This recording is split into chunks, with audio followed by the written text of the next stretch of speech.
Have you ever noticed how casually people throw around their comments? Those that appear innocuous at first glance yet ultimately serve as a sinister prelude to the unraveling of your entire existence? Indeed, that was me expressing to my husband how fortunate he was that my expectations were modest. At 34, I find myself divorced, observing my ex embrace new beginnings while I remain overlooked on dating apps. Discuss the inevitable return of karma. My name is Christina. Before Todd entered my life, I believed I was quite the catch. I had my own apartment, a respectable position in account management, and my friends insisted I was quite the catch. In retrospect, I realize I was ensconced in a bubble, convinced that I was entitled to a flawless partner, all the while overlooking the glaring red flags I was signaling myself. For years, I flitted between relationships with these men I believed to be extraordinary. Zach, the sales director, whisked me away to elegant restaurants for a span of 6 weeks, until his once elaborate texts dwindled to mere single-word replies. Then Ryan arrived, uttering all the perfect sentiments about crafting a shared future, only for me to uncover that he was delivering the very same lines to 3 other women. Jason endured nearly 4 months before he abruptly revealed his unpreparedness for anything serious following our encounter with my parents. Each time my friends gathered around me, they offered the same well-worn phrases: "He didn't deserve you, and any man would be fortunate to have you." And foolish me, I placed my trust in them. I never paused to consider that perhaps, just perhaps, there was an aspect of myself that wasn't functioning as it should. I attributed everything to the shortcomings of men. "They seek but a singular desire," I would proclaim during our wine night with the girls. It was simpler than confronting the possibility that perhaps I was the thread woven through all these unsuccessful relationships. It was at my coworker's barbecue that I first encountered Todd. He was nothing like the kind of person I typically found myself drawn to. Eschewing designer labels, he navigated the world in a sensible sedan, dedicating his days to the realm of IT operations. Unassuming simplicity. Yet, he paid attention as I spoke. He actually recalled the things I shared with him and called as promised. Transformative, wouldn't you agree? From the outset, I positioned our relationship as one where I was extending him a favor. "I am embarking on a new endeavor," I would share with my friends, accompanied by a light chuckle, as if dating Todd were a form of charitable endeavor. In all honesty, there was a sense of ease with Todd that I had never experienced with any of the others. I never sensed that I was perpetually vying for the part of a girlfriend. Yet, rather than acknowledging it as a treasure, I twisted it into a narrative of compromise, weary from the endless games. Half a year in, Todd confessed his love for me. We found ourselves in a quaint Italian restaurant when he uttered it with such simplicity, as if it were the most apparent truth in existence. I echoed those words because they resonated within me, yet later that evening, I reached out to my closest confidant, Angela. "Todd confessed his love for me," I replied, swirling my wine glass thoughtfully. Clearly, she found it amusing. "That man struck gold with you. He is fortunate that you are offering him an opportunity." "Indeed, it's quite true," I concurred. "It seems my expectations have diminished lately." We shared a hearty laugh over it. I found myself chuckling at the thought of the man who cherished me with a sincerity unmatched by anyone else. Reflecting on that time, I realize it marked the initial blow to my marriage, and I was the one gleefully driving the nail home. When Todd proposed a year after we met, I accepted, influenced by the urgency of my 29 years, a peculiar affection I held for him, and the societal expectation that marriage was simply the next step to take. My mother took me aside during our engagement celebration. "He appears to be a good man, Christina," she remarked, gently squeezing my hand. "Show him kindness." I recall pondering how characteristic it was of her to be concerned with his emotions rather than reveling in my achievement. At that moment, I was unaware that she saw a reflection of herself in me, the same sense of entitlement that had colored her own marriage with my father, the very attitude that had infused our home with tension during my upbringing. "No need to fret, Mom," I responded, rolling my eyes. "Todd is acutely aware of his fortune." The wedding took place at an adorable venue nestled by the serene lake. As I recited my vows, I mentioned taking a chance on a nice guy for once. The words elicited laughter, yet for a fleeting moment, I noticed Todd's smile waver. During our reception, I indulged in far too many glasses of champagne and found myself revealing to Todd's college friends that he had truly elevated his dating prospects by being with me. In her toast, my maid of honor remarked that Todd hit the jackpot by having me in his life. The entire day was laced with these subtle remarks, each one eroding something hidden from my view.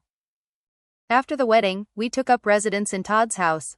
I promptly began transforming the space, selecting new furniture, experimenting with different paint colors, and replacing his bachelor pad decor with items I considered more sophisticated. In retrospect, I was removing him from his own environment, yet I perceived it as an enhancement to our dwelling.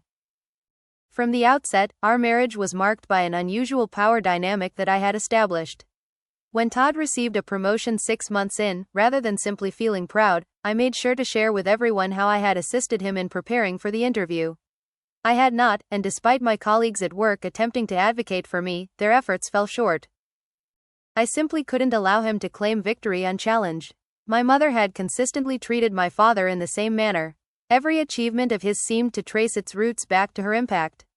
As I navigated my childhood, I observed the gradual dimming of my father's excitement each time he relayed good news, acutely aware that my mother would inevitably seek to claim a piece of the glory. I had vowed to avoid such a fate, yet here I found myself treading the same familiar path.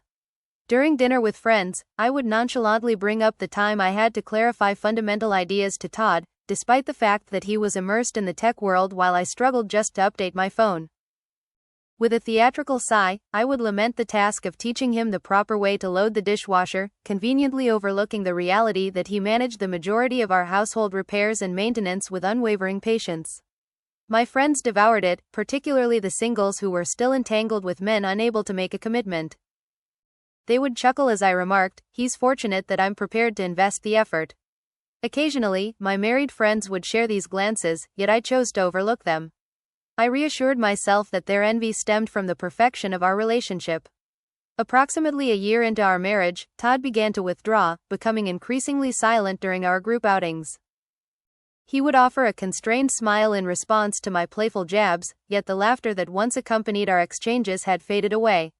In the comfort of our home, he would attempt to engage me in conversation about it. "It stings a bit when you speak of me like that in front of our friends," he remarked one evening. "Oh, please, I was merely jesting," I brushed him aside.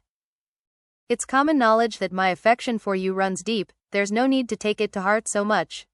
Yet he began to retreat, dedicating increasing hours to his own circle of friends or laboring into the night.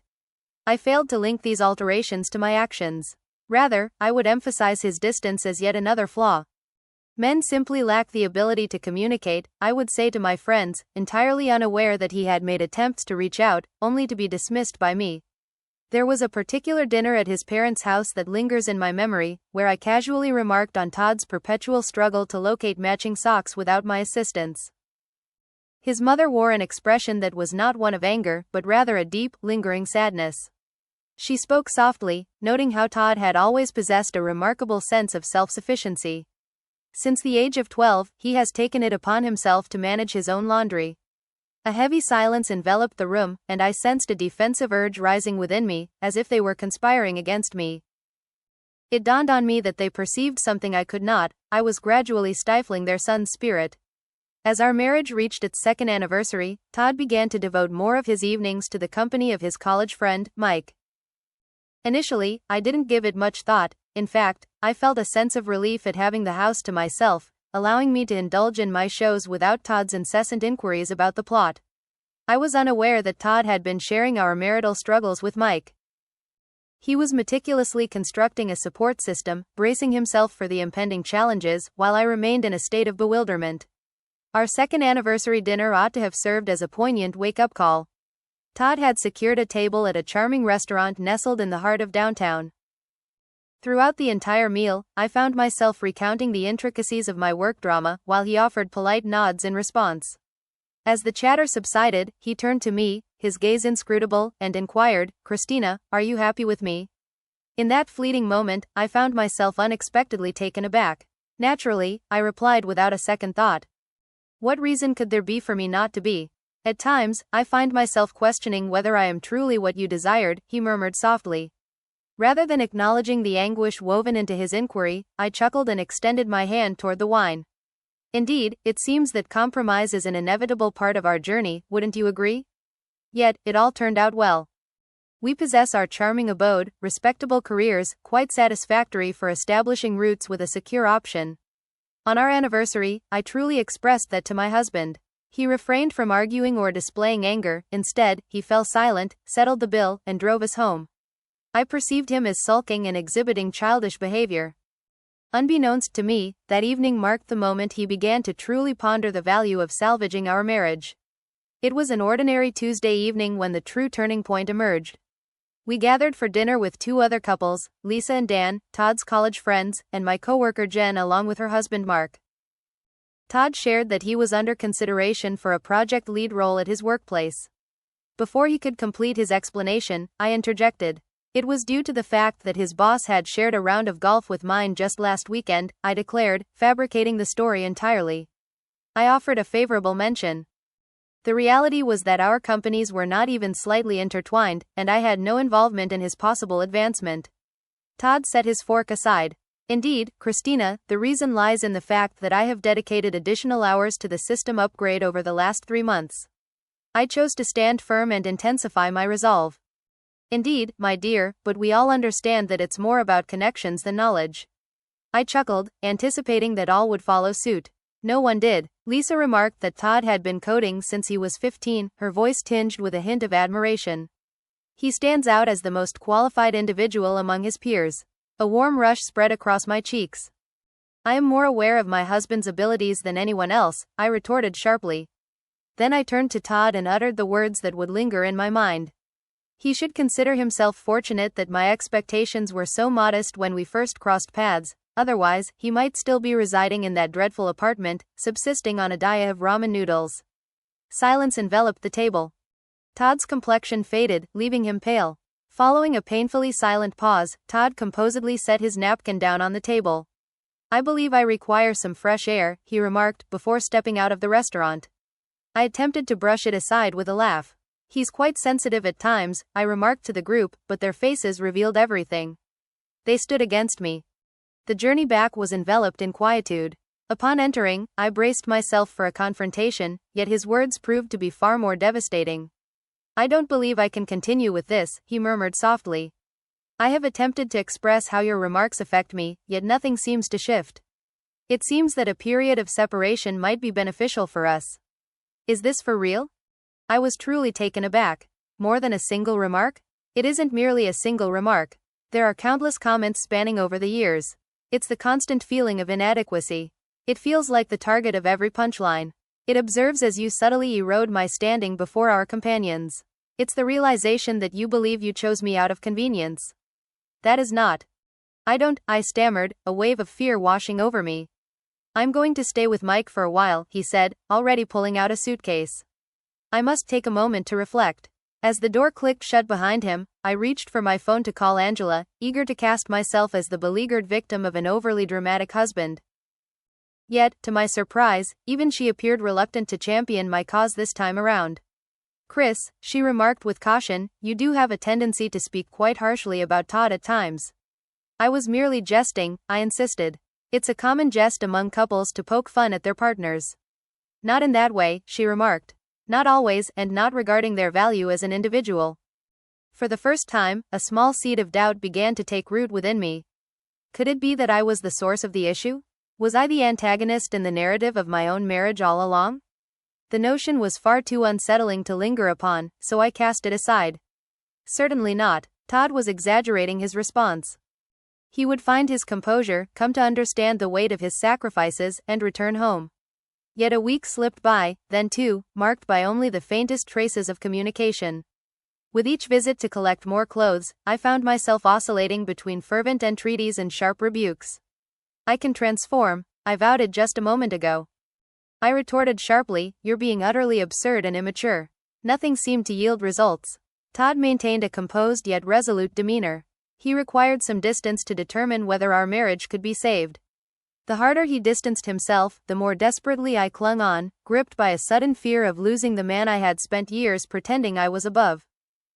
Following a month apart, Todd proposed that we gather for coffee to discuss matters. My heart took flight. This was the moment, he was returning home. After hours of preparation, I was certain that my appearance would evoke memories of what he had lost. I believe it's time for us to part ways, he said softly, following the briefest exchange of pleasantries. Time came to a standstill. This was not the way it was meant to unfold. He was meant to plead for another opportunity. Yet, "I love you," I uttered, the phrase echoing emptily even in my own ears. "I understand you believe you do," he responded. Yet, love should never diminish one's sense of self. True love elevates individuals. I vowed with a sense of urgency that I could surpass my previous efforts. "I'll refrain from those jokes, seek therapy, anything you desire. This has transcended my desires, Christina.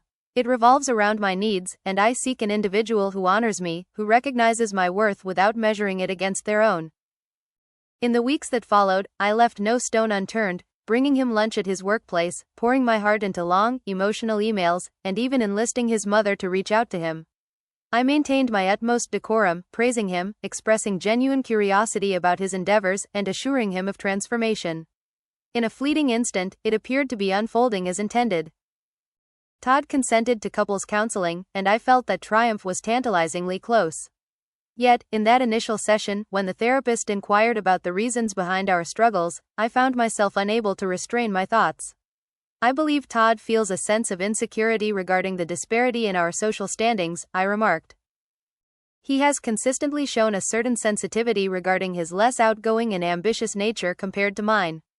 Todd's expression shifted, a steely resolve taking over, and in that moment, I realized I had once more stumbled into a misstep with my words. The therapist delicately probed my viewpoint, inquiring whether I might have played a role in that insecurity, yet I sidestepped the question, reluctant to shoulder any responsibility. Following the session, Todd informed me that he had already reached out to a lawyer. He spoke with a hint of sorrow. "You still don't understand. You continue to believe you hold the upper hand over me." 6 months later, the divorce was finalized. At 34, I found myself single once more, certain that I would recover swiftly. After all, if I could attract someone like Todd with my modest expectations, surely I would have no trouble discovering someone new, wouldn't I? Reality struck with undeniable force as I cautiously re-entered the dating scene. The admiration I had once assumed would always be present in my 20s had faded away. Men of my generation seemed to be either settling down with wives or pursuing younger women in their 20s. The scant few dates I ventured on dwindled rapidly, particularly when I found myself unable to refrain from making caustic comments or drawing unfavorable comparisons to past boyfriends. As if the wounds of our separation weren't enough, just 3 months post-divorce, I found myself ensnared in a financial quagmire when my car broke down, demanding costly repairs. Faced with the absence of emergency savings and the burden of maxed-out credit cards, yet another source of friction in our marriage due to my spending habits, I set aside my pride and reached out to Todd, hoping to borrow some money. He consented to rendezvous with me for a cup of coffee. As I sat opposite him, I began to weave an intricate tale about the injustices of my job, lamenting the absence of a long-overdue raise and expressing my frustration over the mechanic's apparent overcharging. I sought compassion, a return to the days when he would intervene and save me as he once did. He remained silent for a moment, then gently inquired, "Christina, have you thought about the possibility that you might be exceeding your financial limits?" I felt a surge of indignation wash over me. I couldn't help but retort, "Not everyone can be as cheap as you," but the moment the words left my lips, I felt a pang of regret as I witnessed his expression harden. "I'll assist you this once," he remarked, pen gliding across the check's surface. "However, I believe it's essential for you to examine your decisions closely." As he pushed the check toward me, a sudden wave of shame washed over me. Before me stood a man I had persistently belittled, yet he remained ready to assist me in my time of need, even as I found myself unable to refrain from hurling insults while seeking his favor. Half a year post-divorce, I encountered Todd at a wedding of a mutual friend. He found himself in the company of others. She possessed a quiet beauty that was captivating. There was no extravagant makeup or high-end attire, only an authentic smile and warm, kind eyes. From my vantage point across the room, I observed her rapt attention as he spoke, the shared laughter that danced between them, and the unmistakable respect woven into each of their exchanges.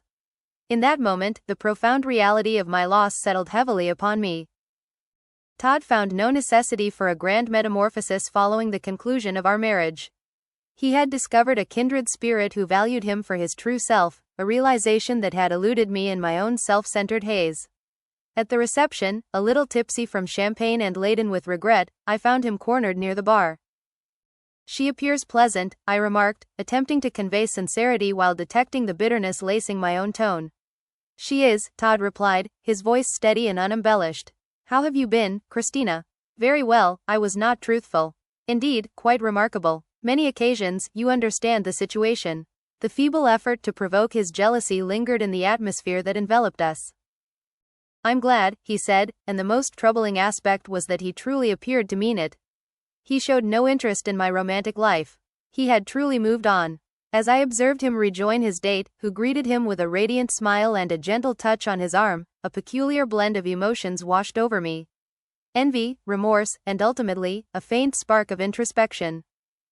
For the first time, I found myself contemplating whether, perhaps, I had been the fortunate one in our relationship. Perhaps it was Todd, with his steadfast strength, unwavering support, and sincere heart, who had been the true prize all along. Yet, I had allowed my own exaggerated sense of self-importance to obscure the truth, realizing it only when the moment had passed. Here I find myself, navigating the labyrinth of dating apps, met with silence from men who once would have overlooked me entirely, all the while observing Todd construct a new existence devoid of my presence. My friends seem to have grown weary, their sympathy waning as they tire of my grievances and become less inclined to affirm my perspective. I wish I could claim to have undergone a significant transformation, to assert that I've gleaned wisdom and emerged as a better individual. Indeed, embracing change presents a formidable challenge. Conceding that you've erred throughout your entire adult existence is an even greater challenge.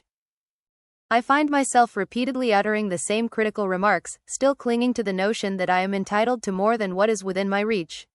Yet, in my moments of true clarity, as I find myself now, the pattern reveals itself with striking clarity. Isolation surrounds me, a consequence of decisions I embraced, phrases I uttered, and the mindset I maintained. Todd didn't depart from my life due to any transformation he underwent. He departed, having at last acknowledged his own value. I find it amusing that he benefited from my modest expectations. It appears that my standards were never the issue at hand. It was the very foundation of my beliefs that had been shattered all along. And now I find myself the one whom no man desires. Not due to any faults within them, but rather because there is something within myself that requires attention and repair. Perhaps one day I will discover how to embody the kind of partner that someone would consider fortunate to have. For the time being, I find myself as just another dating profile, cast aside with a swipe to the left, pondering the whereabouts of all the good men, while stubbornly overlooking the fact that I once had one. With my own two hands, I pushed him away.